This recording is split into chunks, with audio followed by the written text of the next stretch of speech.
Hey everyone, Kim here, Abundant Life Tarot. Thank you so much for joining me. This is like my month in review or my monthly faves, and just an opportunity for us to catch up, let you know what's going on with me, the channel. I want to see what's going on with you. So welcome, welcome. Even if you're catching this on the replay, definitely drop a comment and let me know how you're doing, what you were loving on in the month of April. So, yay, I am so happy to be here. Was going to do this tomorrow, May 1st, so it could be a full month. Like, I'm very, I don't know, I like to have it be a full month, but I think it's supposed to storm tonight and tomorrow. And y'all know how persnickety things can be out here with electricity or internet. So yeah. I just want to do a shout out to my ride or die subscribers who've been with me for a long time. Thank you so much for your support. And I want to welcome my new subscribers. You all are amazing. Thank you for finding me and subscribing to the channel. Hello, how are you doing? You got a notification. It works. It works, Luna. Thank you for joining. Oh my goodness. Hey, Donna. I am so happy you are here. Oh, so happy. I feel like one of the times we got together recently and we were just vibing. It might have been one of the premieres I was doing. So thank you. Hey, friend. How are you doing, Kristen Louise? I love your name. That's why I say the whole thing. But welcome, welcome, welcome. How are you all doing? Let me know what you were loving on. You know, we're going to be talking about decks, the decks that I was loving or stood out to me this month. Because, yay, that's what we do over here. That's what we do. So I do want to just take a quick moment to give some updates about what's going on with me, the channel. So in case you guys be like, what's going on? What's happening? So I am planning to take a hiatus on active content. I need to take a pause or a break. And particularly it's going to be for Mystery Mystic Mondays. Some of you, it's so interesting. My subscribership is a mixture of different folks who found me and came to the channel. There's some people who come and who've been with me since the beginning when I was really collecting a lot of decks and I was doing a lot of unboxings, right? And I was talking about my reading practice and from time to time teaching on what I've learned and sharing with you. So there's that segment of the population of Abundant Life Tarot family. Then we have another segment of folks who came to me because I was doing the depth year in 2020. And so I've created a lot of content surrounding supporting ourselves and how we navigate mindful and intentional consumerism as it relates to collecting decks. So then there's that segment. Then we have the segment of folks who joined when I started doing Mystery Mystic readings. And so I've always made it known that with Mystery Mystic type readings, I have to take breaks because of it's a big pull on the energy for you and for me as the reader. So I'm going to go on a little hiatus with that. And aloha, Jonathan. I see Luna said hello. There you are. Hi, friend. So I am going to take a break. Don't worry, I'm coming back and I will be recording some videos behind the scenes. Will there occasionally be one that pops up on the channel? Sure. During this hiatus? Yes. The hiatus will be probably from May to June sometime. I haven't decided yet. But sometimes people will be like, where are you? What's going on? Why are you quiet? And so I just want to just say it here. Like, I'm around. My hope during this hiatus is that I will be working on other type of content, maybe spreads I've created and then demonstrating them. I also want to go visit other content creators' channels if they'll have me and do some collaborations. So I just feel this need to connect in that way. I have been for a while, but I've been so busy that I couldn't make the time, but now I'm going to intentionally make the time. So I have to just let y'all know I'm alive and well. It's just there's a lot going on behind the scenes. And I just adore you all. And I'm so thankful for you all hanging in there with me. So that's what's going on with the channel. And like I said, videos will sporadically pop up because I have a lot of content in my Abundant Life Tarot vault where I've recorded tons of videos I never publish. But I may put up a poll and ask you all, which videos would you like me to put up, and do it that way. And what else about that? What else about that? I don't know. But I think that's it for updates. But yeah. Oh, and I definitely will be doing the monthly catch-ups like we're doing right now. That's going to still go on, I think. I think that'll be fun. This is my favorite time of the month where I get to chit chat with you all and see how you're doing. So that's not changing. You all know that I do what's called Poised to Leap. It's a membership on Ko-fi. And it's like we get together about 2 or 3 times a month in a Zoom. And I'm teaching on different aspects of learning the cards, or just also helping us to be empowered with our spiritual practice. For those who want to go pro, I also help folks there. I did have a segment of that's devoted to one-on-ones, my Rebel Soul level and Cosmic Seer level. That's closed for now. That will reopen sometime in a couple of months, but we're at full capacity. But the group sessions, where we get together 2 to 3 times a month, is still happening. So that's going on there. Just had to do a little housekeeping updates, make sure I covered everything. Now, I mentioned depth year, right? Y'all know I'm in a low buy year. What I do also during monthly catch-ups is let y'all know if I've been naughty or nice. And I did get 2 decks, but it was definitely for my business or my reading, my professional readings. But I have to fess up. So, okay, I gave myself a budget and I'm still on track for the budget. I think, was it $250 for the year of 2024 that I'm allowed to spend on deck. And I have a balance remaining that I can spend of $165.79. So I did get 2 decks, one of which is here, and I already did a flip through of it on the channel. And that's the Occupations Oracle by V Love Crystals. She has a channel she has a channel here on YouTube. But I have this. I linked in the description box the flip through. I won't go through all the cards, but I needed a deck just devoted for occupations, not career or not money or life purpose, just occupations.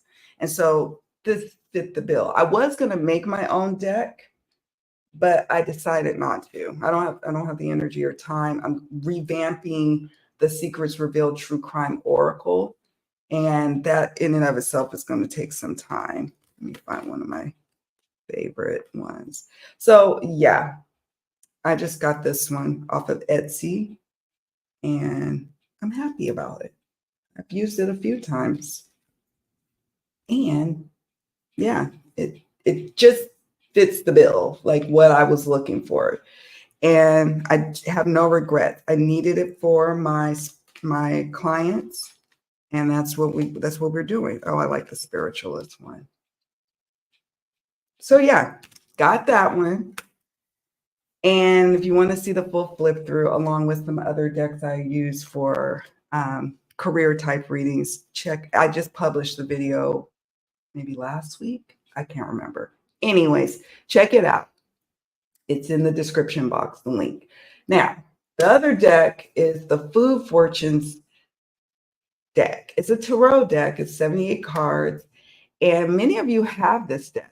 I had seen it, and I guess it's been out for several years. Like, I think Kittens Waits.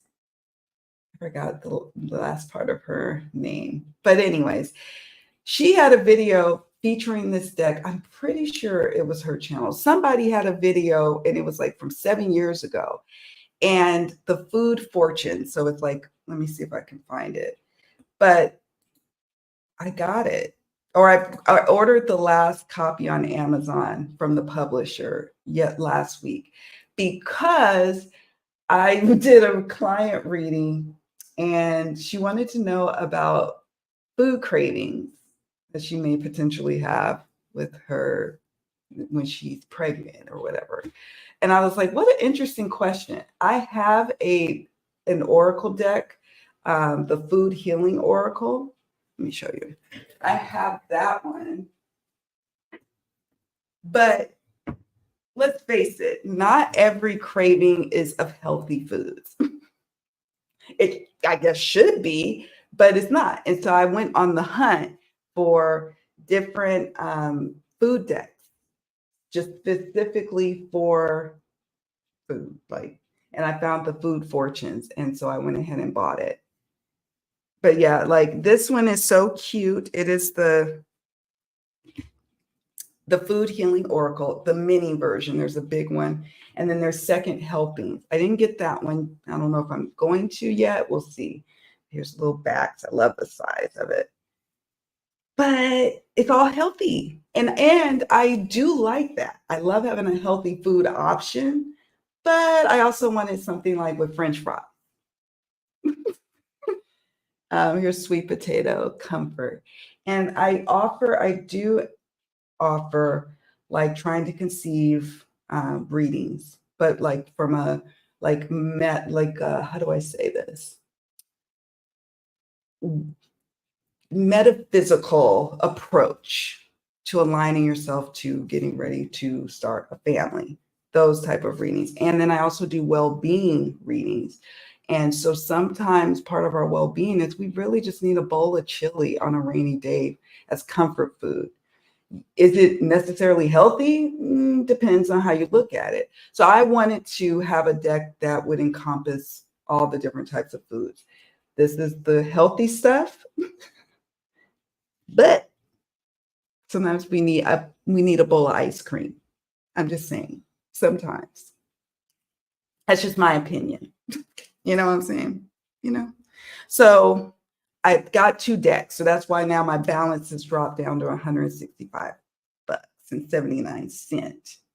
So I wouldn't say I've been naughty. I've been in between. And hopefully next month I'm not purchasing anything because that bulk of the rest of my little budget is going to be going towards when I'm revamping that deck, the Seekers Reveal True Crime Oracle. I have to also make a copy for myself to look through and make sure I'm liking what I'm seeing. I have to a lot for that. And that's going to be part of that budget. So I got to be good. Guts to be good. Let's see. Hello, hello, friends. I see folks are coming in. Hey, Sherry. How are you doing? We have Donna. Let's see. We have Donna, Artists and Oracles. Welcome, welcome, my friend. One of my dear Poised to Leap members. Let's see. Make sure I'm not missing anyone. Oh, okay. Let's see. Kristen Louise says, been loving. Oh, yes. I should have mentioned the textured tarot. A few months back, was just on a roll using textured tarot. Probably a couple of months ago. And I was like, I really like this deck. I really like it. The only thing, and y'all know I'm very transparent about it, is I can't stand the cardstock. But aside from the cardstock, and the creator was like, I am not changing my cardstock. And she has every right not to. But aside from the cardstock, it's a really good deck. It really is. I just adore the heck out of it. And y'all know how I feel about the Super Leonard.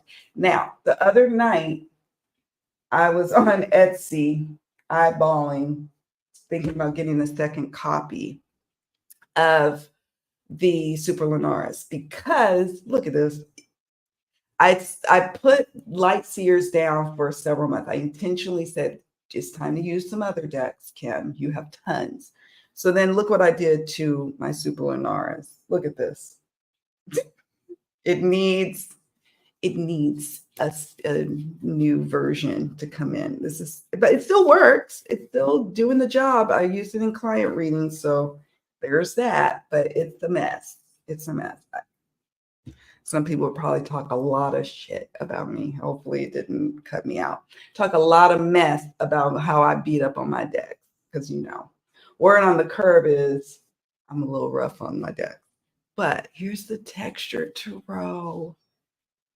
I used this a lot. When I first got this deck, I used it in client readings, but I bent one of the cards and I felt so bad about it. I was like, oh, I'm gonna put it down for a while. And sadly, I put it down for a good long while. Here's the scar. Let me let's do that. Yeah, so beautiful. You know what, Kristen? I think I'm gonna leave this out on the table and use it for client readings tonight. 9 of Wands. I think I am. Here's realization, but is judgment. Oh, and one of my favorite Six of Swords, because it's got a different vessel, if you will.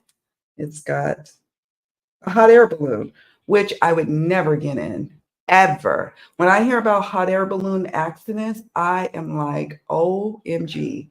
It terrifies me. I'm also kind of fearful of heights, so I wouldn't get in there anyway. But when I hear about the terror that people go through, would never. But they're really pretty to look at. they're really cool, but here's the devil. So this is a great deck. It is. Just not a fan of the card stock. Love this Queen of Wands. Can you see that? Love the art style. I love everything about the art style. I love the way it reads. It's a good deck. So thank you, Kristen, for mentioning those two decks. Super Lunaris is definitely one of my top, out of all the tarot decks I have, it's one of my top ones. You'll never get me to pin down like what are my top 5 or 10 of all time. I just can't do it. I could give y'all a top 10 for the year, but not for a lifetime. But if I had to, if you made me, Super Lunaris would be up there for a show. Okay. Those are great ones.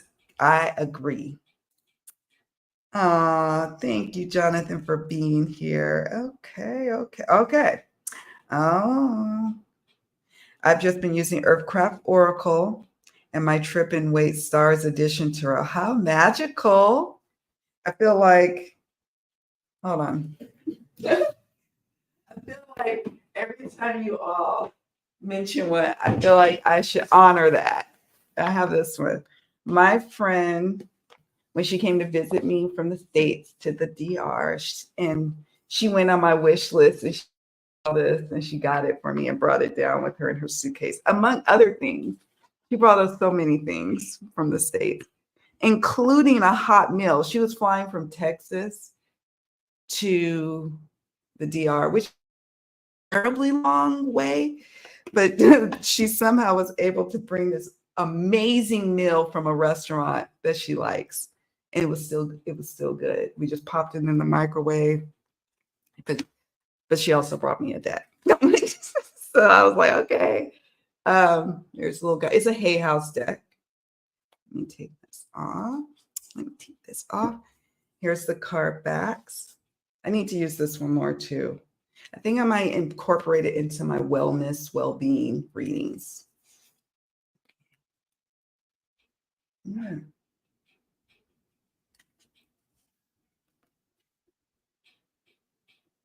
A Spirit of the South. Nudity, folks, in case you have, y'all not feeling that. Wound. Warrior woman. I don't have the trip and wait. I would like it, but I don't have it. I've been also on a kick of just been really using my Centennial. Not yeah, isn't this? No, no, no. It's the borderless um, Smith Waite Tarot. Just going back to the basics and really enjoying that. Thunderstorm. Really been enjoying it. You know what I'm saying? Like it's just sometimes getting back to the basics is all I need. I've been doing that. So that is the Earthcraft Oracle. It's a Hay House deck. Hello, Deanne. How are you doing? Hey, hey. Thank you for joining. How is it going over in your part of the world? Yes, thank you, Jonathan. Yes, taking a break is important. I have to. And I can always tell when my nerves are getting frayed and I'm getting a little like I just know. And so when I know, it's like I need to honor that and take care of stuff with me. And so that's what I'm doing. Doesn't mean I'm just going to be gone completely, but a hiatus from mystery mystic readings will do us all good. Those types of readings also, I want to be respectful and I want to like come with my best self. And when I'm depleted, I'm not coming with my best self. And I know some channels, they crank those videos out daily. I don't have the bandwidth to do that. I read for clients day in and day out. And so that takes a lot of energy. And so when I've got energy being pulled, and then family and friends who want to see me and talk to me, I'm peopled out by the end of the month, you know? So it's just like, I can't do it. I have to take a break. Aloha. Yay. Let's see. Hey, hey. I'm so happy you all are here with me. Thank you for saying that, Donna. Aw, she makes it rot. You're so much fun. I love hanging out with you there. Yes. Thank you.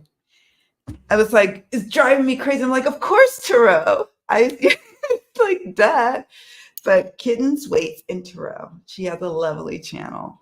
And I've been following her since I got on the scene on YouTube. And yeah, check her out. Check out all of the folks. Hey, Belle, how are you doing? How are you doing? Thank you for joining me and the group. Um, we have a lot of good channels just in our midst here. Jonathan Daly, Blue Crescent Tarot, Deanne, Artists and Oracles, my friend Donna. I'm just scrolling through. If you all have a channel, don't be shy, shout it out because why not? People are always looking for new channels to catch.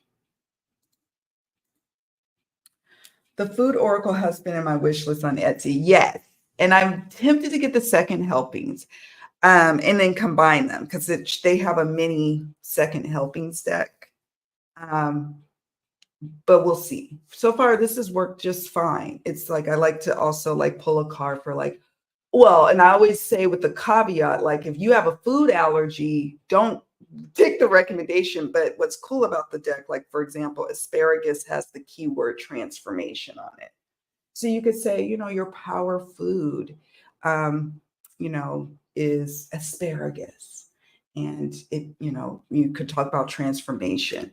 And if they have an allergy, like there's a few, like look, almonds, if they have a nut allergy, well, I don't want you to go into some sort of allergic reaction. So almonds has power. It's a keyword. So I give disclaimers and all sorts of things for those types of readings. Yeah, but it's cool. I can't wait till my tarot, the Food Fortunes Tarot come. Oh, I can't wait. Let's see. Ooh, okay. Thank you. I did not know about the Gourmet Tarot. Let me make sure I type that in there so I remember to look it up. Ooh. I'll share with you all. So there's a Kickstarter campaign that I think just ended for the Gourmet Tarot. It's good. It's a good focused tarot deck. I was tempted, but I'm also having a low buy year. So you and I are having low buy years. We're doing good, Jonathan. We're going to do this. Some people are in a no buy year. And, you know, I did do that in 2020. It was a total of 18 months where I had 6 months no buy, 6 months low buy, and then 6 months no buy again. So it was like a total of 18 months. It was something else, but it was transformative. And so if you're feeling this sense of like, I have too many decks, I just got too much going on, or maybe too many crystals or too many books, do a low buy if you want to start out soft. But if you want to go for the gusto, do a full-on no buy. You guys, I have to share with you. Oh my God. Jonathan, why'd you share that with me? OMG. Oh my gosh. Let me see if I can share it. Uh-oh. No. This is right up my alley. This is what I was looking for. How did I not see it? I wouldn't have been able to buy it. Oh, it's all in Spanish because I'm not using my VPN right now. Oh. Okay. I might have to get it. Here's why. They had something on here that I need in my life. I want strength. I love lobster, the emperor. Oh my God, you guys. Oh, the moon is the croissant. I'm a foodie, by the way. So I could justify seeing if this is available on pre-order. I'm like, I could do that. Oh, thank you, Jonathan, for showing me that. I should not. Well, that's okay because the more the merrier. And I have a friend out here who likes procuring some of my decks. And if I really feel like I only need one or the other, then, well, I can give her one. So it works out. Food focused. That's some of my favorite foods. Yes, good to see this in the hand. Yes, it is so good when it's small like this. Especially if you have small hands. I always laugh at myself. I don't have necessarily small hands, but I have tiny wrists. And so when I'm always shuffling and stuff, if I'm not careful, I can get like tendonitis and things of that nature because I have very small wrists for the hand size. Oh, yes. Okay. There's always a deck that meets a need. Exactly. And if there's not, you could do like what I do. I just make a deck. If I'm like, okay, there's nothing out there. And I was going to bust out and make a food deck, but then I was like, no, there's got to be food decks. And now, Jonathan, all I can think about is the gourmet tarot. I'm so on it. Okay. Sherry says, I had to have citrus, mostly grapefruits. This craving continued on after my son was born and I was eating too much citrus. Gave him a rash. Oh my goodness. Okay, that's a fun topic. Wow, you ate a lot. So you were really craving. He was craving. So then you were craving. I would say I did have a huge craving of cherry tomatoes with my daughter. And I would eat them like, you could buy them in the container. And my husband, every day, when he would come home from work, he'd stop at the store and he'd get a container for me and I would devour them. I would get them and have them for lunch. Friends who had gardens at work, they would bring them from their gardens and I would just devour them. I probably, if I wasn't careful, was going to give my baby a rash if I wasn't careful because I was eating so many cherry tomatoes. Like it was a thing.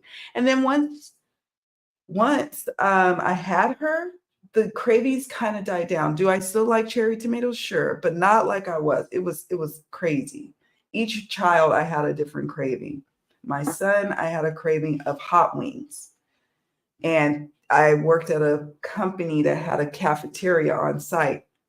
And as soon as they would see me coming down the, like coming around the corridor to come into the cafeteria, they were like, "We got you." They're firing, making my making my hot wings. And I would eat that like daily. It was crazy. Like I am a cravings person when it comes to food. I think we all are. But like, some women are like, I don't really have cravings when I'm pregnant. That wasn't me. I had cravings. I did. Hot dogs for my oldest son. And then once I had him, it just went away. I think I was craving the nitrates. Yeah, the cardstock is terrible. Yeah, I know. The texture Taro is like, you were almost right there. But damn it. But yeah, like some people are like, oh no, if I don't like the cardstock, I'm just not getting it. And I get that. I get like having a hard line stance. You got to have something, a criteria. But I can be forgiving. uh, my texture tarot has gone on a walkabout though. Can't find it. You can't find your deck? Don't you hate when that happens? I don't know if I only have one deck that I think I know where it's at. And I don't usually just have them misplaced, but I was so frustrated. My Romance Angels by Doreen Virtue, I thought I had it here, but I think I might have left it at my parents' house. I have the box. I don't even know if I have the guidebook. It might be the box and the guidebook, but the deck is gone. I'm like, why would I do that? And so the only thing I can think of is I left it at my parents' house. But truth be told, I've graduated from that deck. I don't really necessarily use the Romance Angels Oracle for love readings anymore. I end up using a ton of other ones. Hello, the Tower again. Welcome. How are you doing? We're just talking all things decks. That's what we do it over here. And then Jonathan had to show me the Gourmet Tarot, and now I'm going to be like on the hunt to see if it's available for pre-order. Maybe I can get a loved one to get it for me. Then it's kind of like not hitting my budget of $250 for the year. We'll see.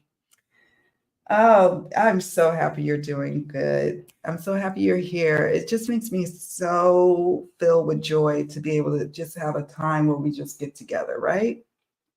And see what y'all are up to. Let's see. You're rough on your decks, but why would people be coming for you for that? Well, not for me specifically, but the segment of the tarot reader population where you're just like, you're beating up your decks. You don't take care of them. I'm like, I swear, I love my babies, my deck babies. I felt like I was like called out, like, you're being very naughty on your deck, but I am kind of hard on them. And I do shuffle the hell out of them. And I do sometimes need backup decks because I shuffle them, but that just means I use them, Some of them I never touch, which is, I feel a way about that. But then again, it's like, they're my babies, all 220 some odd of them. I love the Super Lunaris Spark because it's linen. I know that's what I was looking at. So I was like, I want a linen card slot. And it's a great shuffler without the gilding. Yeah, the gilding. If I could tell the creators don't even bother with gilding, I would. I know some people love gilding, but you have to get gilding right.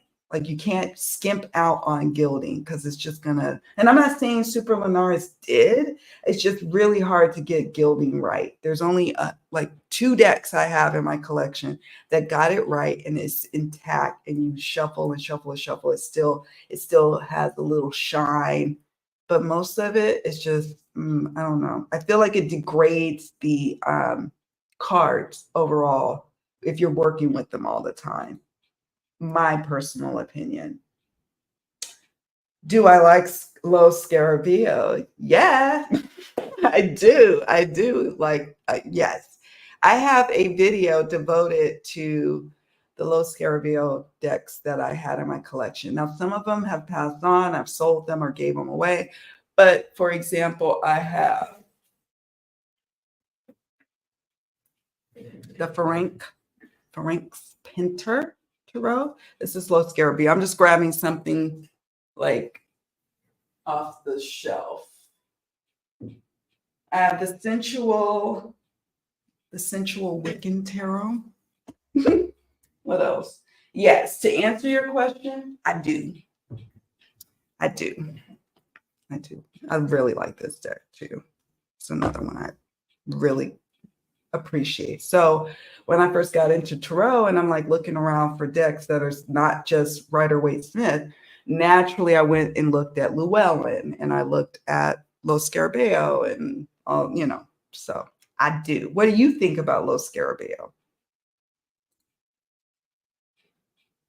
Oh, I was happy to get a used copy of Texture so I wouldn't feel so precious about using it, but I try not to riffle shuffle. I know, don't do what Kim did and riffle shuffle it. And sometimes it is nice to just get a second hand. It's like when you get a used car, like you could get a used, let's say 2023 vehicle, or you could get a brand new 2024 off the lot. And I just feel like when you get a brand new car off the lot and you just be like, you'll be heartbroken when there's like a little nick or a door ding.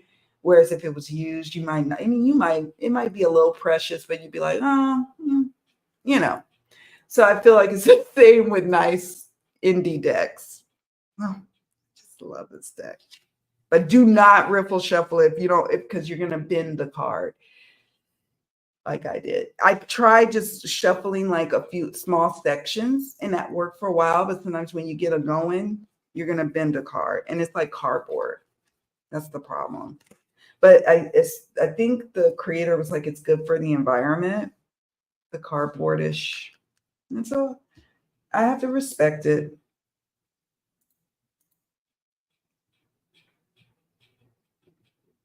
Oh, can anyone think of the name of a beginner's deck that has the word witches in the title? Is it the Everyday Witch Tarot? Is that one? Would that be one?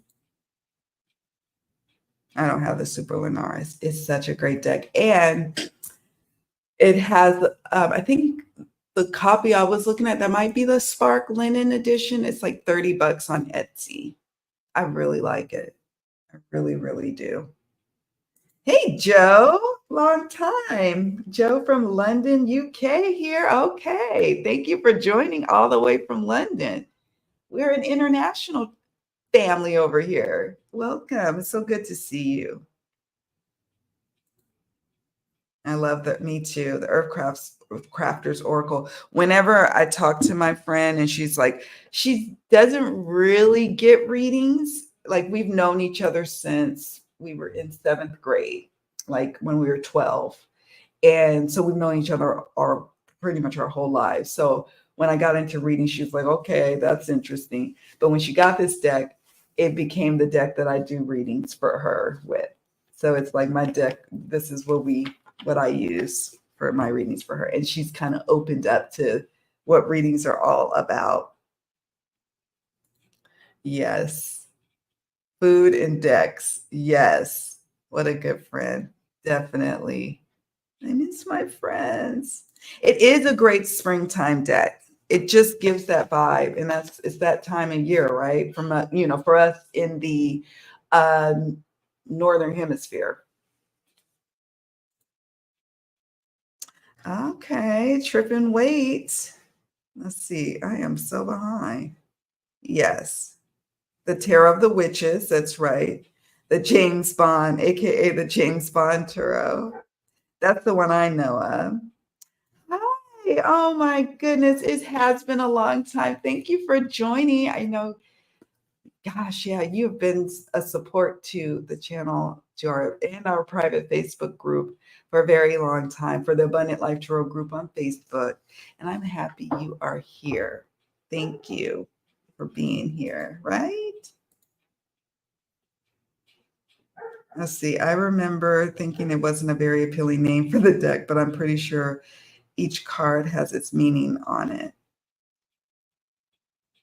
I'm trying to think. I can't remember. Oh my God. And you know what, Kristen? I think the reason why the Gourmet Tarot hit me in a way is because I haven't had lunch yet. And I was like, Oh my God, I want it. It's like when you go grocery shopping on an empty stomach and you're like, why did I do this? Like, why did I do this? I love that the death card is a bowl of rice with chopsticks shoved into it. It's an Asian thing that means death.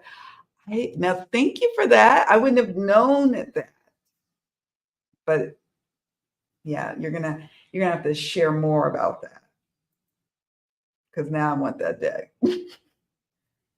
I have small, hey, Renaissance woman, a great name. I have small hands and wrists. Oracle decks are always too big for me. Oh, I bet. Both small wrists and hands, it could be for a challenge. It really could. I manage with large, like with Oracle decks that are like traditional Oracle size, because I have, modest women sized hands, not super large, not super small, but my wrists, if I'm not careful, I'll blow them out and I have to be careful. Apparently, my mom had to have an ice cream sundae for lunch every day when she was pregnant with me. Oh my God. That's my kind of meal, and she's allowed. She was having you. Do you like Sundays now? Like, is that a thing? Um, that was another thing I craved with my oldest son was collard greens. And I would eat them to the point I would almost make myself sick. And so when he came into the world and when he was little, whereas other kids would turn their nose up, how like kids like, I hate Brussels sprouts, I hate broccoli. He liked greens, collard greens. It doesn't matter. He just loves dark greens, leafy greens. But I craved them ferociously. And my family is from the South, so we don't necessarily make them the healthiest way. We put like neck bones or ham shanks or ham hocks in there. So my dad would make me a big old pot and I would go to town. I love ice cream sundaes. I don't need to be pregnant to eat them. My mom doesn't really eat meat, but crave chicken when pregnant with me. Isn't that trippy? It's like there's a whole person in there demanding something. Like, how dare you demand something? Oh yeah. Okay. That's a good tip too. If you have small hands, trim your decks. Don't be shy. Don't be afraid. Do what works for you, because nothing's worse than having hand and wrist pain. Well, there are worse things, but you know what I mean? Like we work with our hands all the time. And even if you're not working with cards, you might be typing or some other activity that you need your hands. So yeah, let me keep going. Yeah. I am trying to figure out, let's see. My mom ate French fries every day with pregnant with me explains why you love them, right? And bye, friend. I appreciate you joining and stopping by. You have a lovely day as well. French fries are amazing.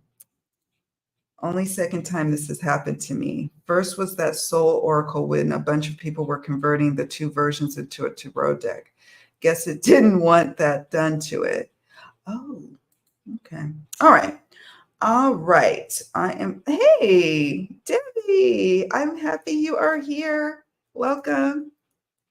I'm so happy. How are you doing? Oh my goodness, all my friends are in the house.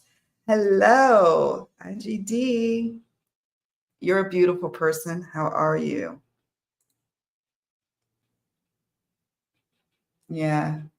Yeah. What's so funny is that I think like we all found each other. We all have similar tastes in decks. There's some people who really like I'm trying to think like the medieval type of decks or like the old style. And I do appreciate some of that art, but there's something about the texture tarot that it really speaks to the art style that I'm in. Maybe it's that collagey feel. I don't know.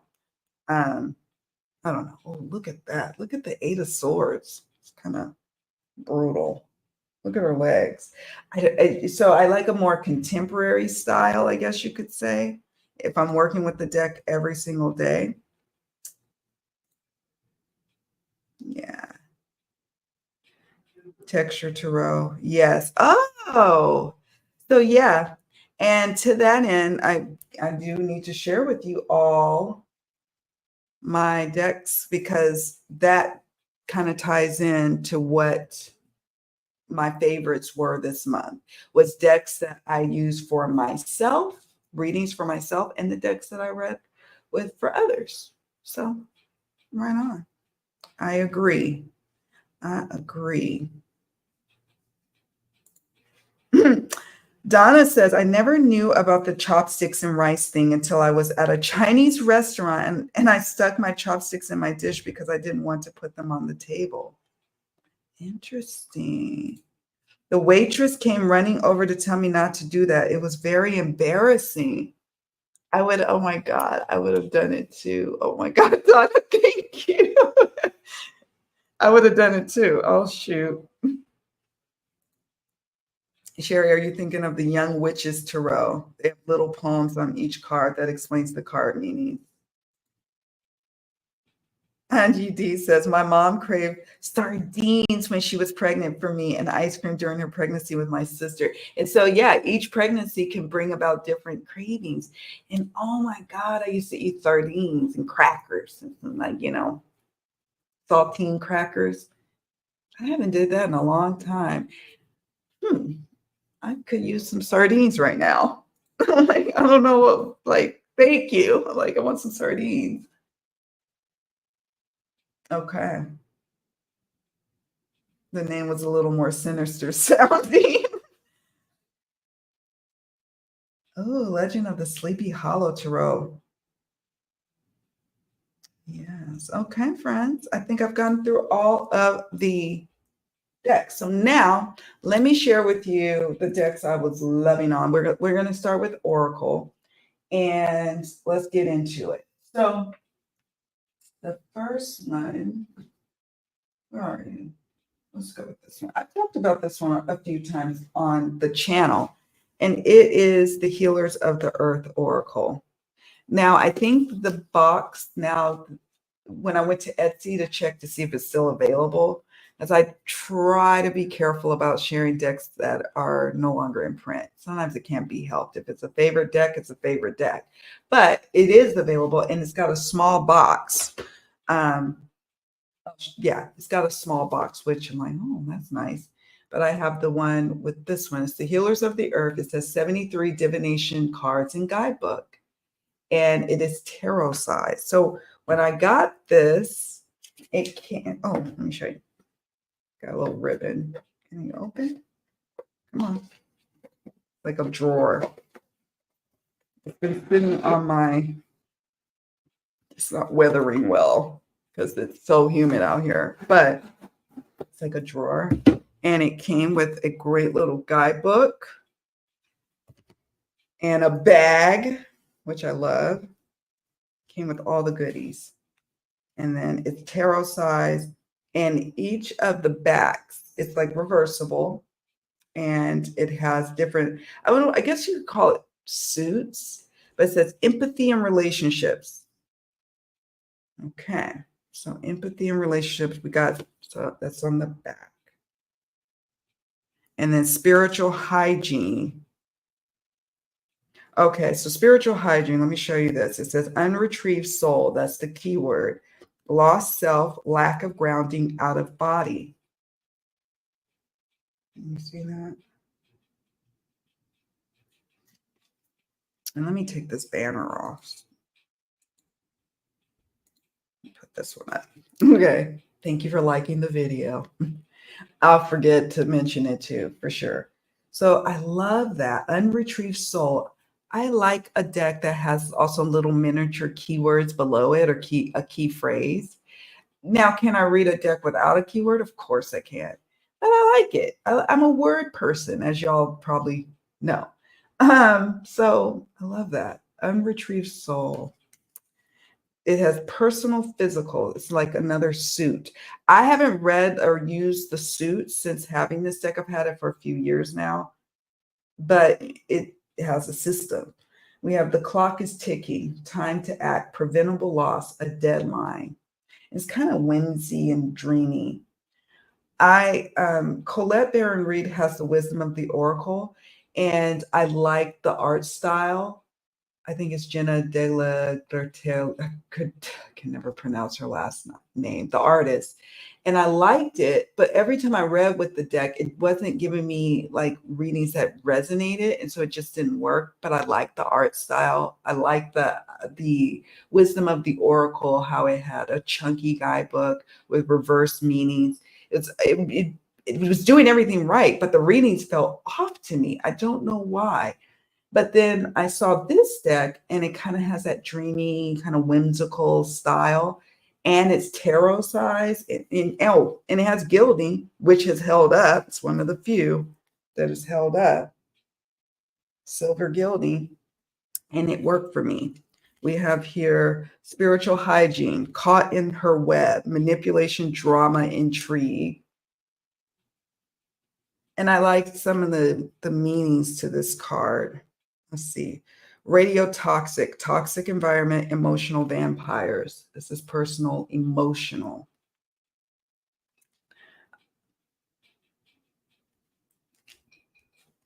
The ice thaws, relief, alleviation, better days ahead. And I did do a flip through a long time ago of this deck. I did include that in the description box in case you want to see a full flip through. But for time's sake, we'll move on. Anonymous, masked, hiding, secret surveillance. Industry and technology is the association here. Anonymous. And then lastly, feng shui butterfly, change, renewal, releasing obstructions. Okay. So that's the Healers of the Earth. I used this one for a few readings this month for client readings. I think it was one well-being reading. And then I just had it on the table. So I'd used it for just like love readings or what have you, because it was on the table that same day that I did the well-being read. And it read beautifully. And the guidebook, I even consulted the guidebook afterwards. It has, let me show you. It says, don't forget your umbrella, key phrases, preparation, foresight, groundwork, strategy, a contingency plan, upright message, and then a reverse message. So it does reversals and it's got full pages devoted to it.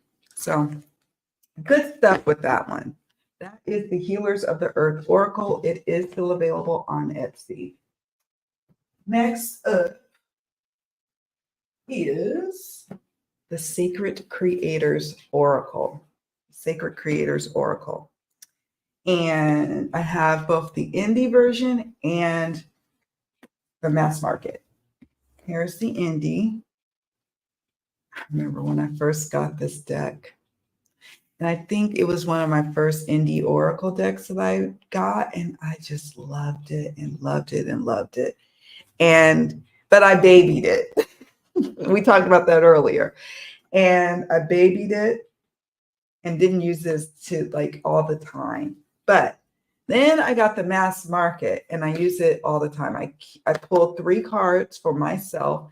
And this is one of the decks that I wanted to talk about that I use for readings primarily for myself. You certainly can use it for client readings. And I have in the past, but normally I have certain decks that are reserved just for me, my eyes only. And I'll put 3 cards and I have them on the altar here. Hold on one second. Oh, thank you. I appreciate you. Thank you. So it says a 67 card deck and guidebook for your creator's soul. And this is Hay House. And I will admit, I actually like the Hay House version of the cardstock better. Can you believe that? Can you believe it? I can't believe I'm saying that. But it's true, and I'll show you why. So it has a powerful little guidebook. It doesn't have all the things that are found in the indie version. And this is Chris Ann Donnelly, by the way. This is the creator. And let me show you. So we have the guidebooks.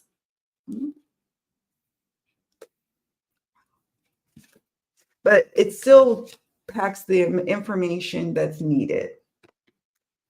I'll say. Then we have the indie version, which has gold gilding, like matte gold gilding, and it comes in this kind of box. It's really nice. Prosperity Sisters are happiness and joy. It doesn't have like fancy artwork. I have many a decks that just have keywords and a little design or no design at all, and that's fine with me. Again, I'm not someone who has to have art depicted. It says celebrate your wins. Oh, that's, look, let me show you. Not much different. This one's a hair. The Hay House version is the hair larger than, but so very similar. You're not missing out much. Yeah. That was from my weekly pull for myself. Celebrate my wins. But I really, I want to mix them up. Color is not much different either. Look what I did. Look what I did. Okay. I mixed it up. Hold on. There we are. I'll just keep on. But the Sacred Creators Oracle is just a really cool deck because of the guidebook. Chris-Anne is just amazing at how she creates her guidebook. She's just a talented writer. She is a talented artist. She's an amazing person, in my opinion. And she made one of my all-time favorite tarot decks, which is the Light Seers Tarot. And so, yeah, accept and receive. Changes.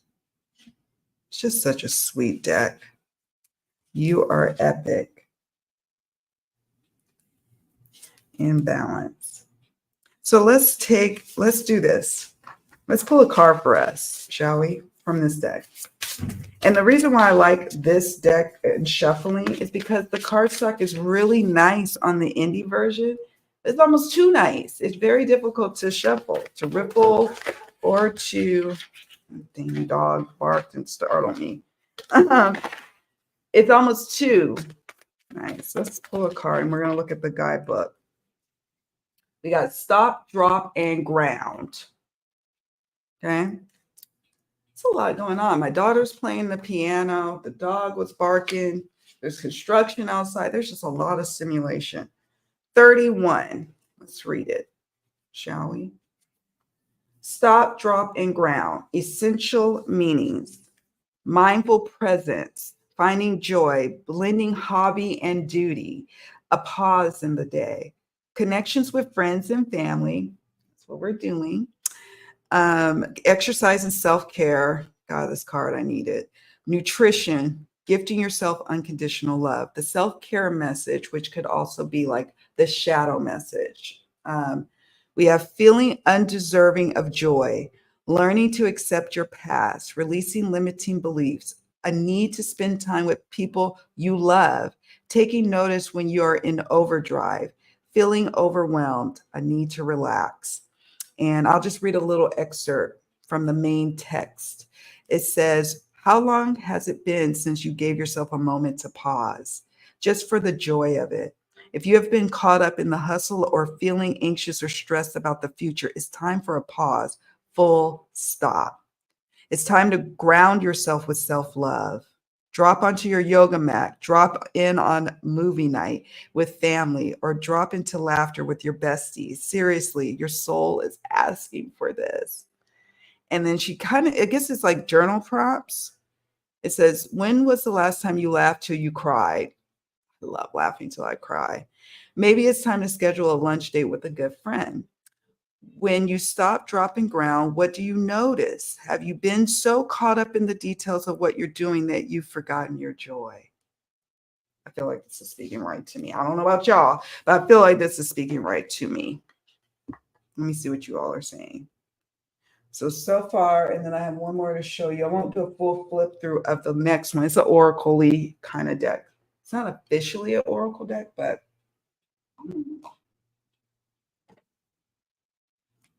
Let me see what you said. Lefties rule, as well as Aquarians. Are you a lefty? Oh, okay. I saw something about the chopsticks that I need to see because I do not want to embarrass myself. Yeah, right? I hadn't either. And I'm from the San Francisco Bay Area. But I don't know if I've ever like tried to use chopsticks in public because I'm kind of like shy about it. But I'm sure my sister always like, she was always at like ramen houses out there and like going to Chinese restaurants. She's really good at using chopsticks, not me so much. Also, when in Thailand, you should never point with your foot, and be careful when you cross your leg that you're not pointing at someone by accident. I love these bits of information. Apparently, the bowl of rice and chopsticks is used as an offering for deceased ancestors. Oh,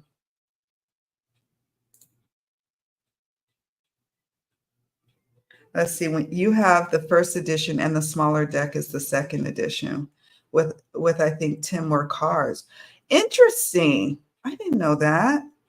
Are you talking about, I'm assuming you're talking about the sacred creators. I didn't know that unless you're talking about the healers of the earth. Let me know. But yeah, let me know. Soul cards one disappear, found it months later. Okay, Donna says, and in the Middle East, you're not supposed to show the bottom of your shoe or eat with your left hand, right?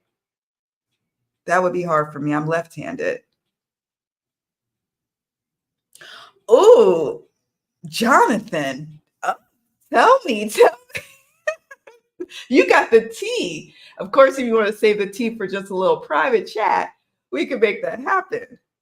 Don't get me started. So, it does bring up a point. Like sometimes with certain creators, when you are trying to work with their decks, and then you're like, God, it's like playing a instrument that needs tuning, and it just keeps giving you an off note.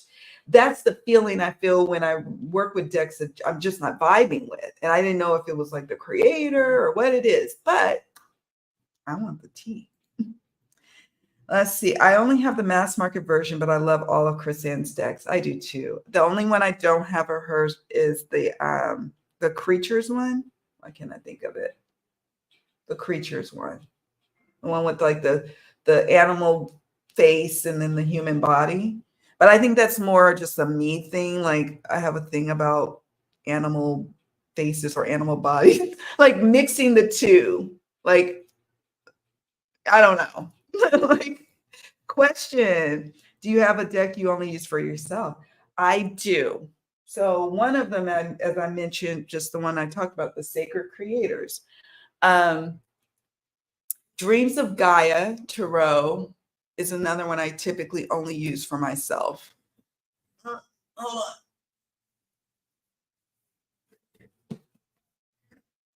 on. It's all worn. This is one I use for myself. And I talked about the Sacred Creators. Let me move on to the next oracle, which is one that I don't use for client readings. Have you all heard of the Karma Cards by Monty Farber? It's by Sterling Ethos as the publisher. This is not one I see a lot of people talk about, and sometimes I think people sell them because it's like, how do I work with this deck? But I only use this deck for myself. It's amazing, and it's another one of my favorites of the month. I don't pull it every single month to use, but sometimes when I'm grappling something like with my business or with a relationship, not necessarily a love relationship, but just certain things, maybe how to deal with this adult child who just told me that he's getting ready to travel to Brazil this week. And I'm like, are you just now telling me this? Just certain things that I need a little like consulting. This deck is something else. Do you all know this one? Because I'm curious to know, have you worked with it? I'll show you in a moment. But I do. I actually have quite a few decks that I only use for myself, but these are the ones that I know off the top of my head. Let me show you.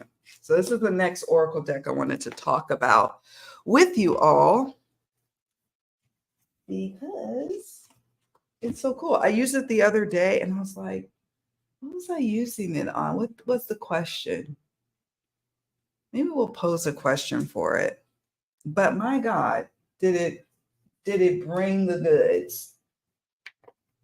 What did it do? Oh, I know what the question was. I was feeling a way about like what do I need to do with regards to the channel? Like I feel this call to take a break, but not a full-on break. I still want to be in the mix. And so at the end of doing the little reading with it, a 3-card read, that's how you work with it. I came up with like, I just want to hang out on other people's channels, kind of give myself a break, but still be in the mix. And so it was like the message came through with that. I was like, oh, brilliant. Yes, Jonathan, thank you. And this is a good question for the group. Do you have a deck you only use for yourself? If you're watching this on the replay, leave it in the comment section. We want to hear what decks do you find work really just well for you, readings for your soul development. Jonathan says, I have several decks I consider private, one of which is the Bone Stone and Earth Flesh. Yes, that's another one that I have that I don't typically use for client readings. I usually use that deck specifically when I'm getting ready to do candle magic. I don't do candle magic often. I do it maybe once or twice a year when I'm like being very intentional about a manifestation of something. And when I'm like consulting like my spirit guides, I use the bone stone. Donna, if I can't eat with my left hand, well, shit, I don't like. Me too. We have so much in common. We are both Aquarians, sun signed, and we're left-handed. I did not know you were a lefty as well. I would be a mess. I would be like, I guess I would have to learn how to be ambidextrous, that I'm left-handed. That would be like, come on. Do they treat it like a disability like they did back in the day when it was like they forced the students to learn how to write with their right hands? I remember when I was a little girl, I think like maybe it was kindergarten, and I have a memory of the teacher seeing me write with my left hand and taking the pencil out of my left hand and putting it in my right and trying to force me to write with it. And I was like, this isn't working. She's getting frustrated. I'm getting frustrated. She would do this like every other day. And I'm like, why? Like, what are you doing? It wasn't until later on when I got older, I'm like, oh, that was part of the conditioning that I was supposed to be like converted to a right hand person. And she was an older teacher.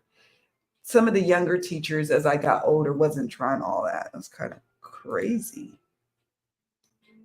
Lefties rule. Yes, we do. See, Donna, it's a thing. They were trying to convert us. I'm like, what? I'm a lefty at heart. What are you doing? My mom is left-handed, so she taught me. And yeah, and my boys are left-handed. I think, or one of my middle son or my middle child, he's ambidextrous, but obviously I taught him with my left hand. Do you find you still do certain things with your left hand? Yeah, Donna, do you still gravitate towards your left hand? Yeah, it was a common practice. I was at the telltale end of it with an old school teacher who thought she was going to make my life better. I do use my left hand quite a bit, more so in the last 10 years. Okay, for whatever reason. Oh. And you know what's interesting is that the desk that they made back in the day when we were in school was designed for right-handed students. Like, so, I was always kind of turned this way to write, and it was just awkward. I don't know, it was just weird. Scissors, certain tools that we would use was for right-handed folk. So, yeah. But we may do, right? That's what makes lefties so special, especially lefties from the older generations. We just did what we do. We did the thing. We figured it out in a right hand world. I very occasionally get a laughing fit that brings me to tears, and my husband always looks at me like I'm weird. It's good for the soul. I love when I can laugh until I cry. I mean, God, it's been a while since I laughed till I cried. I just love it. I love it. Healers of the earth. Okay. So that's good to know. Thank you for telling me that. I was like, it's healers of the earth. I knew that there was changes between the editions, but I didn't know what changes. So that's interesting. Curious creatures. Thank you. Is it? It's one of your favorites. I almost just want to have it so I can have the full like Chris Ann Donnelly's like decks in my collection because I have all of her decks. So it's like that's the one I don't have, and it feels odd to me. I don't, but I'm like, am I gonna use it? I'm worried that I'm like gonna be bothered by the human bodies with the animal heads. But a lot of people do enjoy working with it. So that says a lot. In case you all are thinking about getting it, I hear all the time people love that deck. I'm just a little weird. Like what's the other one by Baba Studios? The little cats, which is a gorgeous deck. I forgot what the name of it is, but it's got cat heads with bodies, human bodies. And I'm like, I don't know. Cool looking. I know Baba Studios makes the best decks, but I don't know. Donna says, same here with Chris Ann's Creatures deck, not drawn to that one. Maybe it's Atlantis trauma. That's true. Karma cards, one of the only decks of theirs I don't have. I was going to show you guys this. I saw that deck at Barnes and Nobles, but never have worked with it. It's a different kind of deck. And let me show you what I mean by that. So it comes with this guidebook, and it's really good. Like if you're into astrology, which I'm into it, but like probably like a lay person who's into astrology. But it's a really good book on astrological association. So the deck is divided with so many cards with planets, signs, and houses, right? So you do a 3-card pull and you ask a question. I'm trying to think, what's a good question we could ask? Because it is questions based. You can't just be like, oh, give me a message, God. I mean, you could, but I don't find it works well that way. And I think they even say it in the guidebook. You need to ask a question. So I'll show you what I'm talking about. So we've got the cards. Oh, it's got a glare. Planets. It's got like maybe, let's say 10 planet cards, 10 sign cards. It might be a little more than that. I don't know how many cards. 36 with the 36 cards with the 96-page Karma Cards guidebook. So let's do, I'm going to pull at random. We want a card for houses. We want a planet card, and we need a signs card. We got the signs, and then we need planets. So if we had a question, I don't have a question, but let's say we do. This is fun. So you could do it in reverse. There's 3 sentences going across the cards. Let me make sure. This is it's probably why I haven't done a flip through on the channel, because it's like, oh, it's a little funky. Hold on. Planets, signs, yes, houses. So the top has blue writing, and then the reverse has red writing. what the book will say is one or two of these sentences will be probably applicable to the answer to your question. So, for example, it says the granting of self-confidence to create who you are. And the next sentence says blessings from taking a chance on your desires. And then the last sentence, good fortune resulting from the impressiveness of your actions. Now, I know that sounds super lofty, like, how's it gonna? But if you had a specific question and you ask, you'd be surprised how one of those sentences is going to speak and answer your question. Then if you reverse it, um, make sure I do this right because it's got to be right. Planets, signs. It says, learn or teach leadership immediately. That's sentence number one. Sentence number two, be positive about the creativeness of the way you project yourself. And number three, grow and expand. Do what you want to and do it on your own. And then they have planets. So the Jupiter, and it goes in the guidebook, goes into details about Jupiter's influence of your situation or what have you. And then in Leo, that's the sign, and in the first house. I don't know. See, I don't know nothing about houses and all of that stuff. When I have a friend or a client who's like, oh, do you know astrology or can you go a little bit deeper? And like, no, let me refer you to an astrologist. I'm not an astrologist. I don't even play one on TV. But this deck, if you have, maybe one day I might do like readings with it. Like you'd be surprised how it speaks to your question in a weird way. Google, like look it up on YouTube. I think there was somebody, oh, she hasn't been on on YouTube in a while, but she sometimes pops up. I can't think of her name. But now she does videos on like coloring books, like adult coloring books. She kind of moved away from doing a lot of content on cards, but she did do a video on this deck. And she really explains how to really work with it. So check it out. Curious creatures make me think of a modern day version of the Egyptian gods. Okay. Don't know much about that deck, but I have a soft spot for Amy Zimmer's artwork and decks. Yes, yes, yes. Hey, Beth. Hi, all. I've been watching this, but not realizing it's live. Good God. Where are you at? What time zone are you in? I barely finished my coffee around 1 something, and it's now 3 something. It's now 3 something. Lonely Dreamer is a private because I use it to communicate with a good friend who passed. Yes, that's another reason. I used to use the Numinous Tarot, like for client readings. And it's this one. When I first got it, I used for client readings.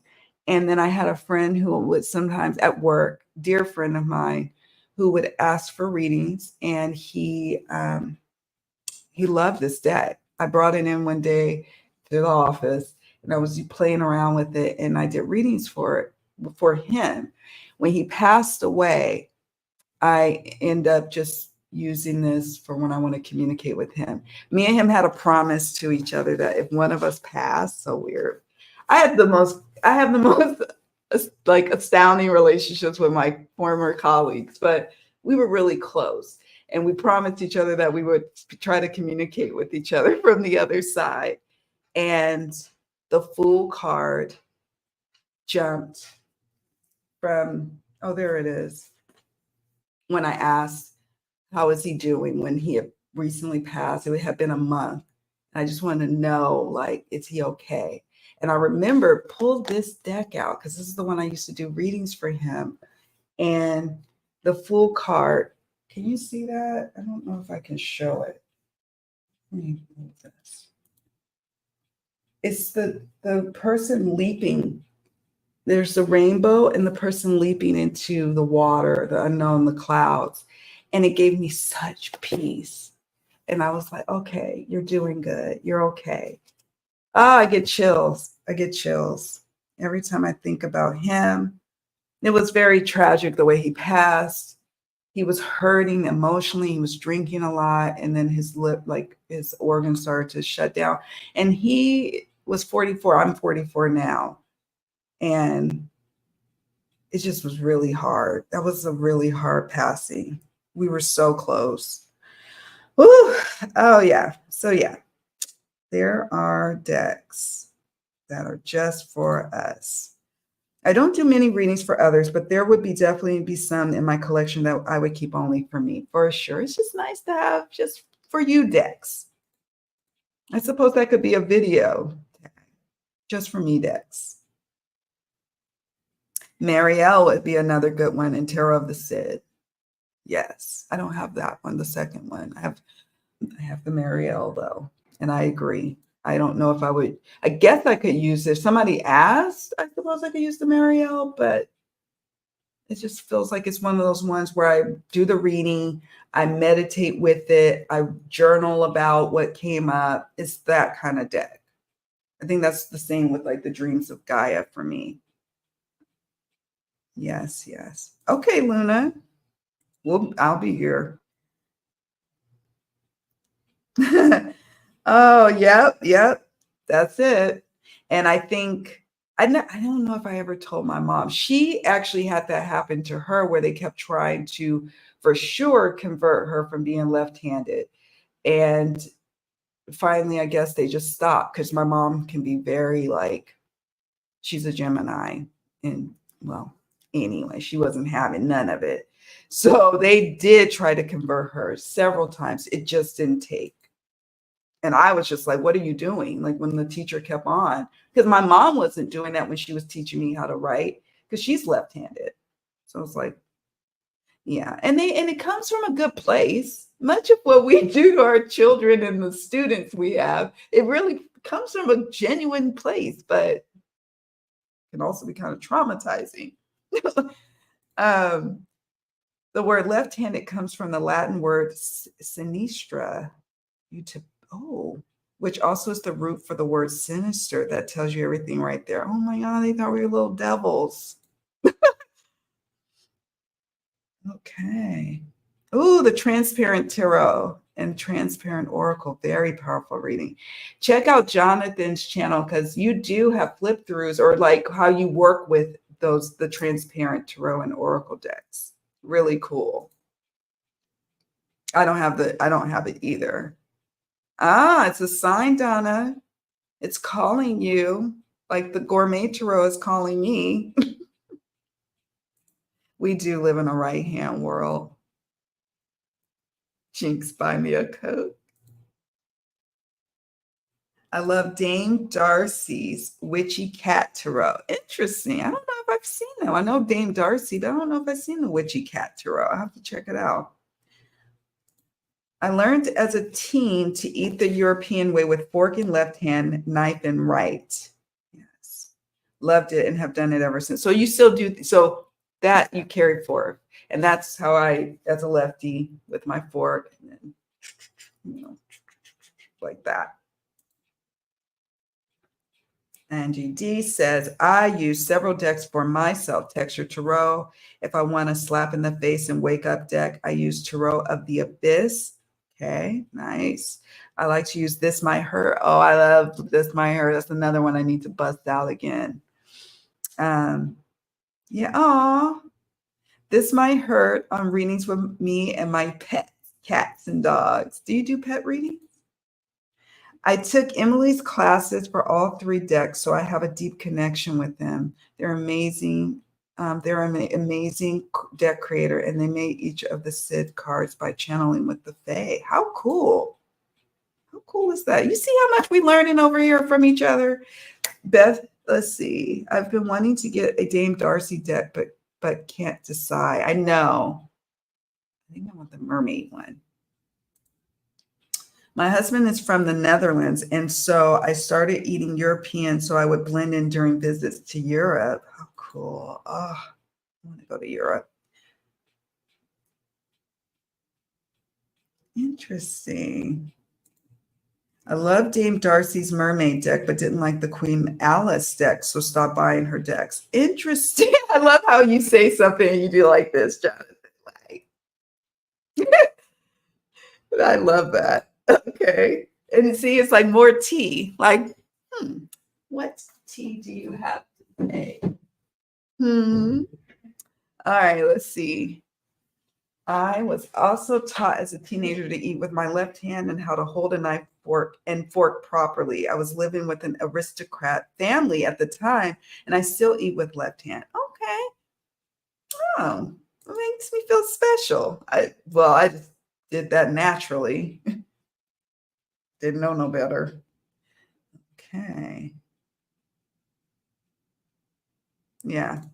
It's like one of those things where it's like, okay, if it happens to land on my reading table, so someone gifts me that deck, or it just happenstance, I get it, I get it.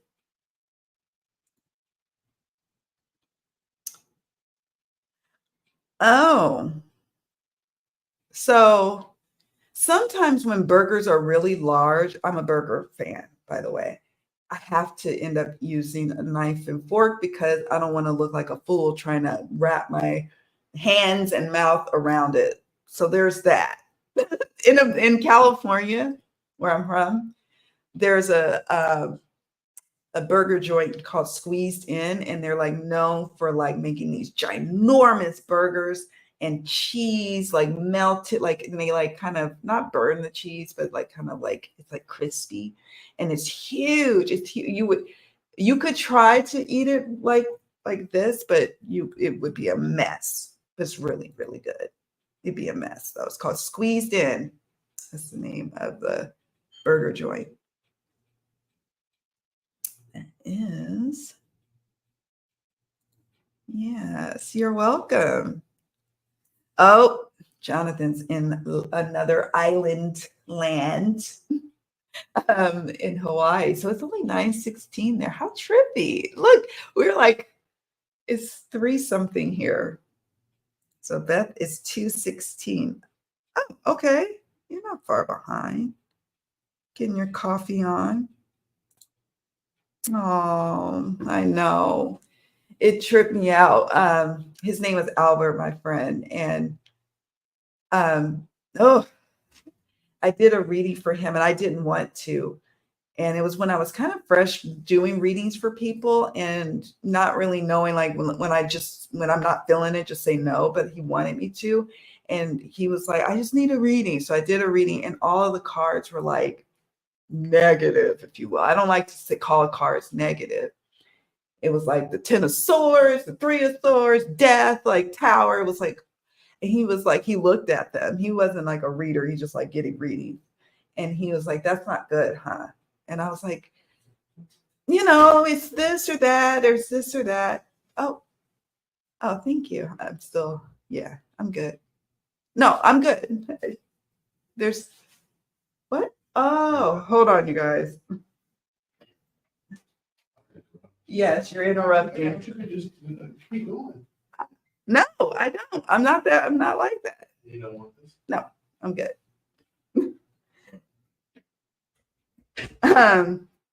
So he ended up going to another company.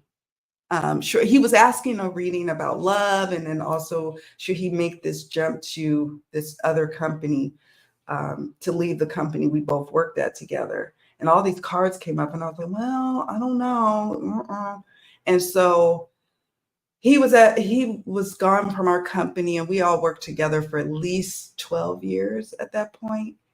And he got there, didn't fare well at all. He ended up drinking on the job. They would, I think when he had passed, they found a bottle, like a fifth of like tequila in his drawer. Like he wasn't coping very well. And then he ended up having like, I think the official cause of his death was I guess it would be like alcohol poisoning. Like his body just couldn't process it. And I remember before he left, his skin was starting to get ashen. And it was the first time I noticed that on someone, where their face looked gray. And I had never seen that before. And I kept telling him, like, I feel like you need to go to the doctor. And he was like, I will. And he never did. And so I don't know. I think he just was heartbroken in his romantic life. He was heartbroken because he wasn't with his friends at work. They were kind of like cold to him at the new company. They said he smelled like because he's drinking all the time. It just was heartbreaking. And so it was one of our colleagues that got worried about him at the company we both worked at that went over to his house because we hadn't heard from him. And so they went on their lunch break to go see, or she went over there and found him. And it was just like, oh God. So that was rough. I had a hard time with Albert's passing. But I got peace with some of the readings I did thereafter because we promised we would stay in contact. Yeah, the Numinous Tarot. I haven't pulled it out in a while. I haven't communicated with Albert in a while. Yeah. Oh, Beth. It's just kind of comforting. You can use the cards for all sorts of things. And we in this area over here, we believe that we can communicate with the other side. So, see if your loved one will communicate back in that way. I know with ancestral work, I do use the Hoodoo Tarot. So obviously, I'm speaking to folks who are in my lineage who've passed on. So it made sense that I'm like, oh, well, I could try to communicate with my dear friend Albert. Oh, cool. So Lonely Dreamer, folks, is a great mediumship deck to use. Hey, Jackie, how are you? How are you doing? Thank you for joining. So happy you are here. Aloha, as Jonathan would say. Yeah, I know, right? I'm assuming you're talking about left-handed. It doesn't. It could be like, Jesus Louise is like, I am who I am. You're trying to force me to not be who I am.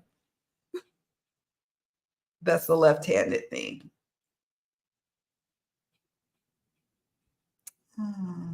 Okay. Oh, that would be cool. That would be amazing. And Jonathan also does great interviews for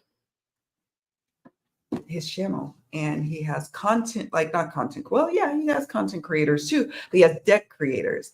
And I've been using the Oracle of Echoes a lot lately.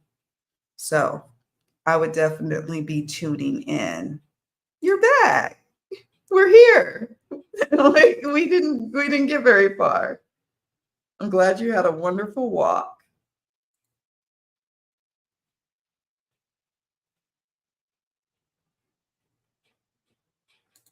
No, we had a burger spot out here that was so good, but the guy, Jonathan, the guy who had the burger spot, he was from the United States. He was from actually Texas, and he knows beef. And it was called Gringo Burger. Some people probably would take offense to it, but out here we don't take offense to being called a gringo. I'm even called a gringo, even though I'm African American, but whatever. I'm from America. So he ended up moving to Hawaii. He left here, and so they closed up one of the best burger spots in town. I'm like, so I just could just make my own burger. God, don't it though? I need me look, I need me a burger and fries. That okay. Yeah. I know. It was so hard to watch. And at first he would kind of keep it in check. And we always question ourselves like, could we have done more? Did we not do enough? Even our bosses at the company where I worked, he worked, human resources, the people that worked there, they were like, did we not do enough? It was just so sad. Like you just were left with like, could we have done anything? And logically you tell yourself, well, no, you couldn't. This was this is an illness. This is what he was dealing with. And no matter how much I tried to listen to him, I talked to him in the mornings when he get to work. I talked to him on the phone at night on our way home from work. It didn't matter. It was just like this pit inside of him. And what was also really sad was that for a long time he was in the closet about his sexuality. So I think that's kind of what has kind of spawned all of this, I don't know, just this deep hurt that never got healed. Even when he came out, he still felt like he had to be in the closet. It's just really sad. It makes me very upset. He is in peace now. That full card told me all I needed to know. Oh my gosh, I'm so sorry. My sister's friend just passed last week from addiction and was such a nice guy. It just feels like we're robbed. Like they're robbed of their life. We're robbed of their essence. When, addiction, it just has far reaching ramifications.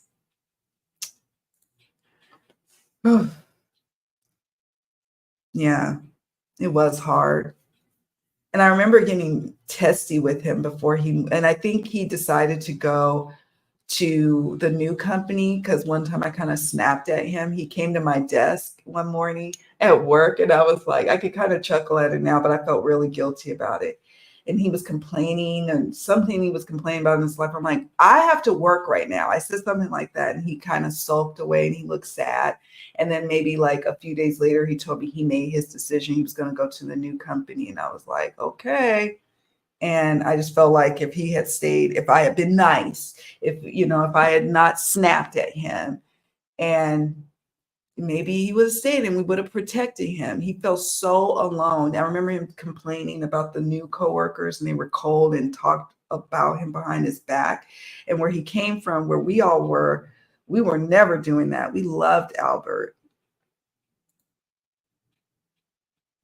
Yeah, it's true. When someone is in that kind of headspace, it is hard to get them to understand how self-destructive they are being. And so if you're watching this and you see someone going through that, you know, just know like you can only do so much. There's not much you can do, but the guilt still lingers. But yeah. Oh, Beth. My mother was an alcoholic. I watched the decline firsthand as a child growing up. There was a lot of addiction in my family. And that is so hard as a kid watching that, you know. I actually have an interview. Ooh, okay, I'm gonna watch it. I feel like I've watched it before, but you could always watch it again. I repeat watch videos all the time, so I will do that. hmm It is a good reader. It's a good, well-rounded deck to use in love readings, life purpose readings, even career readings, soul readings. It's just really good. I'm going to be doing a video on using it with what's this? The River and the Archaeo by Nick Bantock. I use those decks together, but I won't spoil it now. Yeah, thank you. Thank you. And I'm so sorry for your loss.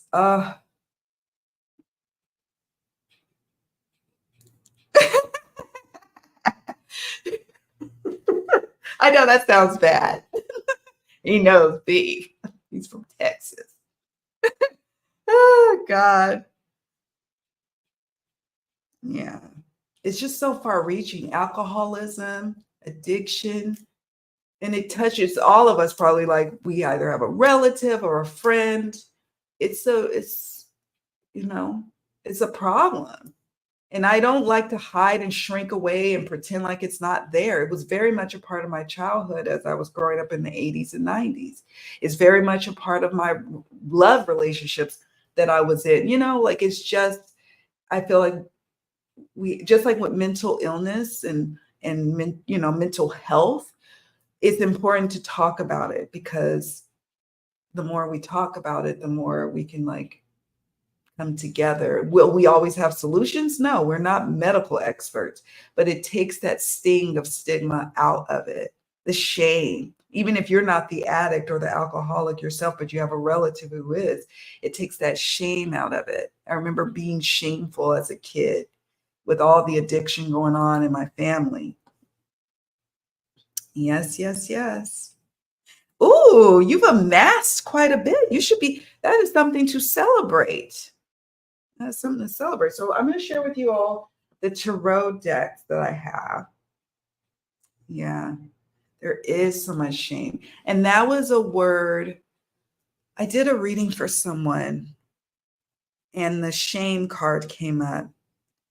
And we started talking and exploring more about shame. And, and it wasn't like, oh, she was attacked. It ended up stemming from coming up in a household that had a lot of addiction. And so I like to hold space for those of us who've gone through that and who still are going through that. So let's talk about, oh, and before we move on, oh, Beth, thank you. There's nothing you could have done. He probably forced the shame and self-hatred of being gay in a hateful society and other trauma. Alcohol probably was the only coping mechanism he knew. That's it. He was from a traditional Mexican Catholic family, although his mom totally, I thought she accepted him, but the extended family had issue. He had a brief time in the military. And then we worked for an insurance company. And so when we, it's very, I don't know, he probably always felt like he had to stifle who he truly was. But around us, when we all went out for happy hour, and I was right there with him, but he got to be himself. We go dancing. He got to just be himself. We loved him for who he was. But there was a big parts of his life that he had to hide who he was. So the tarot decks that I was into this month, or that stuck out, was it the one I always use? No, but I used it. I used my Boadicea. I can never pronounce this word, so don't shoot me. Boadicea. Boadica. I want to always pronounce it Boachea, but that's not how you pronounce it. And Tarot of Earthly Delights by Paula Millette. And the Reader's Companion book is by Carolyn Kenner with Paula Millette. So I ended up using this deck for a client reading, and it was so good. And I was like, oh, but it's a large card. So I treated it almost like an oracle.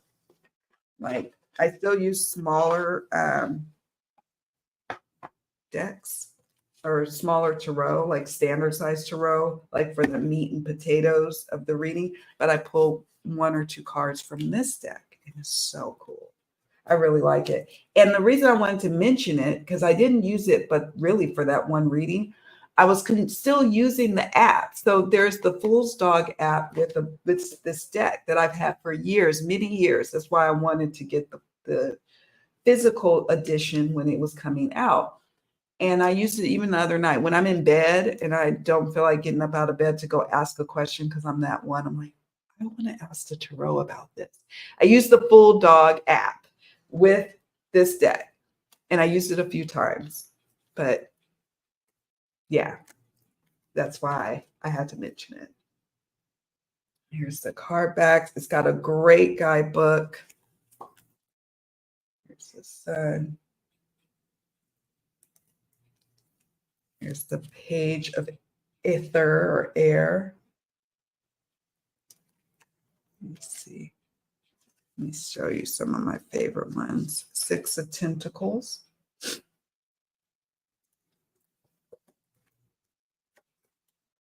The Star.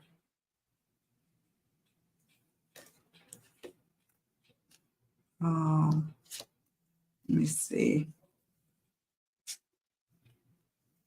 I love the 10 of Combustion. 10 of Fire.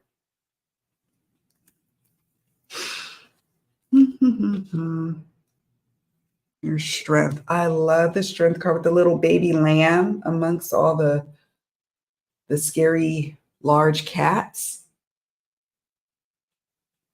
The Strength. One of my favorites. 8 of Air. Yes, it is Boudica. Thank you. Because I was like, how do I say it? I can't say it. My mouth doesn't know how to say it. Let's see. Here's 8 of Tentacles. Tentacles would be cups. I love the Tower. So yeah. Page of Fungi. Cool, cool. And the Moon. So yeah, the Boudica. You know what I'm gonna do, Donna? I'm gonna take your phonetic way of saying it, and I'm gonna put it on a sticky note on near my laptop, so I remember. I don't know why my brain doesn't want to accept how to say it. All these years, I had that app for several years. I've lost count. And then the last tarot deck I want to talk about is the Tarot of Oneness. This is another one that I use primarily for myself. I have used it for readings for others, for sure, I have. But for some reason, I just really love using it for myself. And I made a decision this month and for next month, since it's kind of like a spring and summery type of deck, that I'm just going to have it available. And when I feel the need to pull a card for myself, I'm going to consult with this one. Look at that. I love the box. I have a flip through of this deck, and the link is in the description box. Here is Judgment, which is changed to Awakening. Tentacles for Pentacles would be a funny suit change. I know tentacles. It could work too. Here's 9 of Pentacles. You're so cool.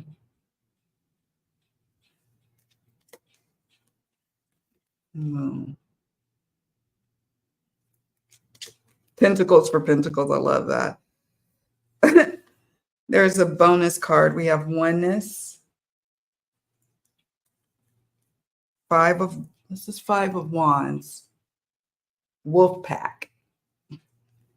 Love the 3 of Cups. It's like when I get together with my friends and we go to the French bakery out here and we have, a little coffee or a cappuccino or a latte, and we're gossiping, talking, and having a good time with some yummy desserts. Brioche is my favorite at the French bakery. Maybe some little cookies, some little tea cakes. Okay, here's Inspiration of Swords. I believe that's the Page of Swords. See that?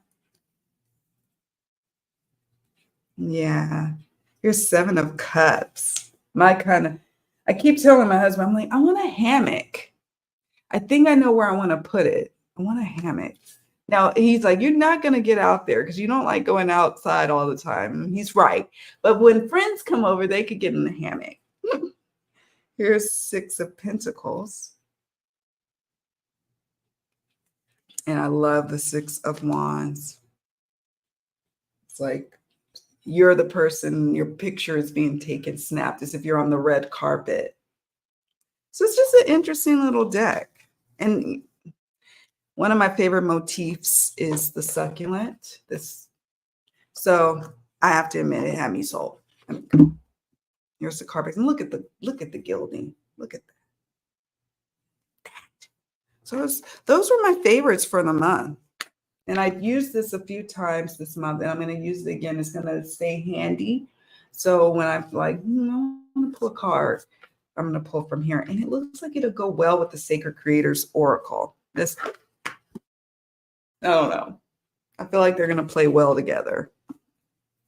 Now I was going to do a game today, but what I will do is I'm going to do something separate. It's called Name That Card, and it's really cool. I did it during Reading Lab this past Saturday, where I have this book called The Emotions Thesaurus, and I thumbed through. I did like bibliomancy, where I kind of scrolled through and picked an emotion, and then what we did was we named cards that are associated with that emotion or that act or that feel or whatever the case may be. And it was so much fun because what it helped us to see is that there's quite a few cards that encapsulates that emotion, and so much fun. So I'm going to do just a standalone, for time's sake, just a standalone live stream for that. And we'll also use the book Tarot, I think it's called Tarot Places and Spaces. And it lists all the different spaces that are associated with the 78 cards, but I'm going to do it reverse. I'm going to pick a place, and then I'm going to say, okay, name that card, name some cards that are associated with that place. So we're going to use the Emotions Thesaurus and Tarot Spaces. I think it's called Places and Spaces. And I'll show you the book so you know what we're working with. It'll be its own standalone live stream, and I'll announce it in the community tab. But I don't want to take up too much more of your time, but I do want to like plant the seed. So when you see that, name that card, join me, because we're gonna have fun. It was so much fun to see like the cards, and that Emotions Thesaurus is on Amazon. I have it on Kindle. It gives you all these different synonyms, and like, you know, words that could mean something else. So it was a lot of fun. We had a lot of fun looking at the different cards that are associated with that particular meaning. Yes, yes, yes.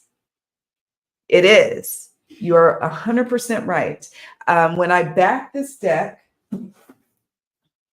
Boudica, when I backed this deck, and Jonathan also did too, we were part of the courses, part of the package that came with backing it was the creator and artist had, I think it was like monthly courses to really get to know the art, to know the inspiration behind the deck, which is really cool.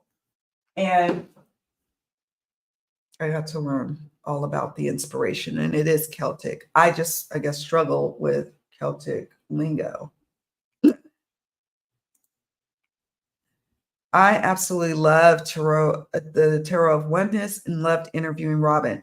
Oh, okay, Jonathan. I know what I'm going to be doing doing this week is going through all your interviews. Do you have it like a playlist that I could just run through all the videos? I'm going to look it up because Tarot Oneness is special to me. So, you know, it may not be for everyone, but it was certainly for me. Yeah. One day, someday. That's right. You know me and my succulents. Yes, I do too. Look. Oh, yes, yes, yes. It's a thing. It was the only thing I could grow back in California that I didn't kill. And it grew in abundance. And it was easy to like propagate them and whatnot. Is the moon card not the most magical card in almost every deck ever, right? I love the magical, the mystical of the moon card. It's one of those cards, we all have them, of the handful of cards that if you look for it and it sells you, it's probably going to sell you on the deck. So for me, it's the Star, it's the Queen of Swords, it's the Six of Swords, it's the Eight of Cups, and it's the Moon card. Those are some of my handful of cards that when I'm going through, looking through a full flip through, I'm like, well, let me see them cards. If you nailed those, I'm probably going to be inclined to get it. Oh, and Death, the Death card, and perhaps even the Ten of Swords. I'm very much a swords suit kind of person. I think they have a mini version too, right? Mini versions always tempt me. Me too, because I do large spreads. So when I do large spreads, I need smaller cards. So they're always going to tempt me as well. Me too. Well, no, I pre-ordered the Tarot of Oneness. So after the Kickstarter closed, I ended up pre-ordering it. That's what I did with that one. It has a mini version.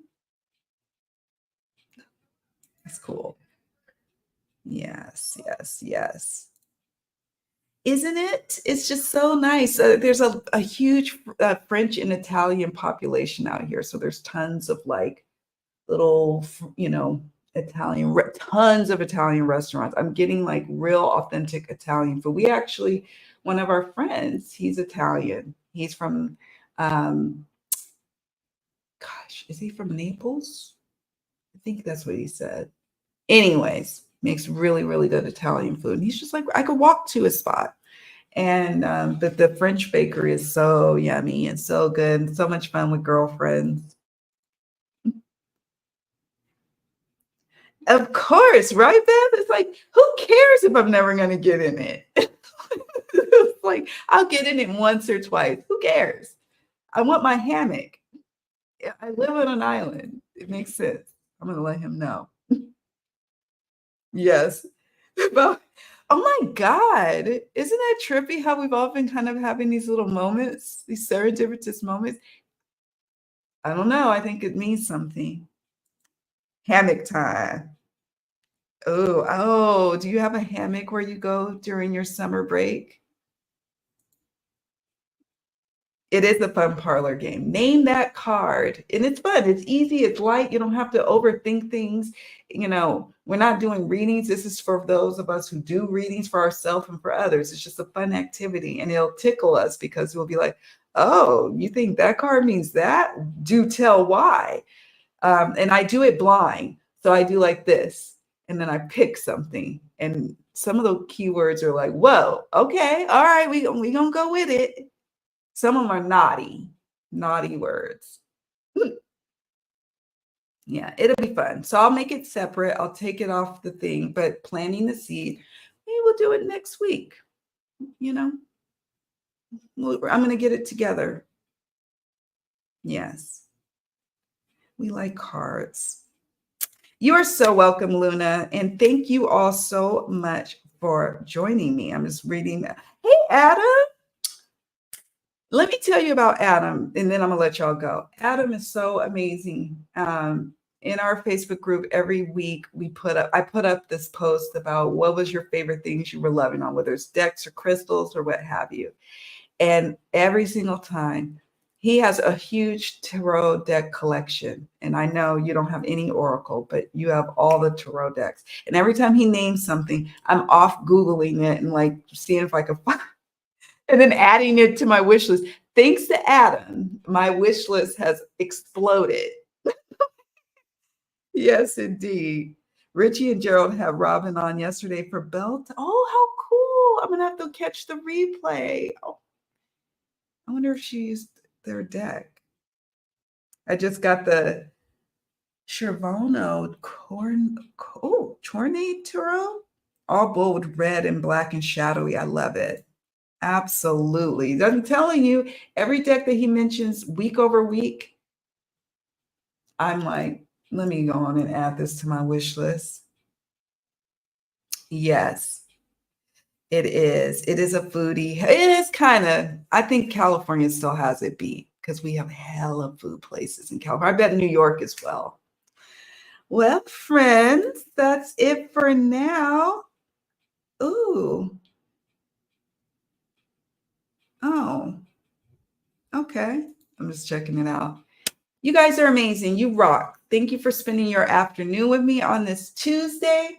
Stay tuned. We're going to be doing our Name the Card game. So be ready. That'll be our next little gathering. And I have to just wait for a sunny day. Today's sunny. If it's stormy, I can't do it because I'll be the internet. But next sunny day next week, I'm thinking we get together. All right. Thank you, friends. On your way out, please do me a favor and hit the like button and subscribe if you haven't already done so. Love y'all. Have a good rest of your week. Bye for now.